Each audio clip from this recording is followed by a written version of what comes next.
తెలంగాణలో ఎండలు మండిపోతున్నాయి. హైదరాబాద్లో 40 డిగ్రీలకు పైగానే ఉష్ణోగ్రతలు నమోదవుతున్నాయి. దీంతో ఇండ్లల్లోని ఏసీలు, ఫ్యాన్లు, కూలర్లు, రిఫ్రిజిరేటర్లకు విశ్రాంతి ఉండటం లేదు.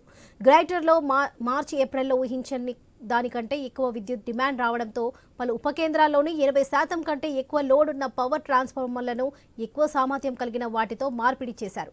ఇప్పటిదాకా కాలనీలో ఉండే డిస్ట్రిబ్యూషన్ ట్రాన్స్ఫార్మర్లను మార్చబోతున్నారు. ఇందులో భాగంగా కరెంటు వినియోగం అధికంగా ఉండే సమయంలో DTRల ఖచ్చితమైన లోడ్ను గుర్తించే మదింపు చేపట్టారు. టాంగ్ టెస్టర్ ద్వారా లోడ్ను గుర్తించి రికార్డ్ చేసే పనిని విద్యుత్ సిబ్బంది ఎక్కువగా రాత్రిపూట చేస్తున్నారు.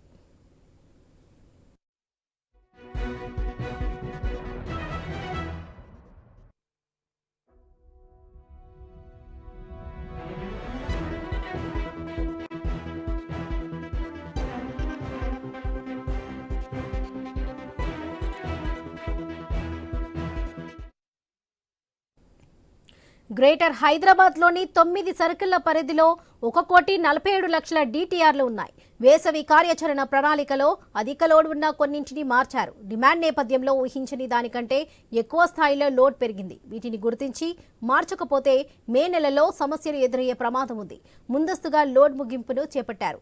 ఏసీల వాడకం పెరగడం, నిరంతరాయ విద్యుత్ సరఫరా అంతరాయం ఏర్పడితే వెంటనే మరమ్మతు చేయడం, వేసవి తాపంతో బోర్ల వాడకం పెరగడం, రంజాన్ మాసం ఇలా ఎన్నో అంశాలు మార్చి ఏప్రిల్లో అనూహ్యంగా డిమాండ్ పెరగడానికి కారణాలని ఇంజనీర్లు అంటున్నారు.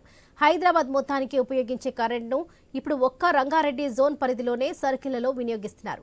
వేసవి ప్రణాళిక వేసుకున్న అంతకంటే ఎక్కువ డిమాండ్ ఈసారి కనిపించింది.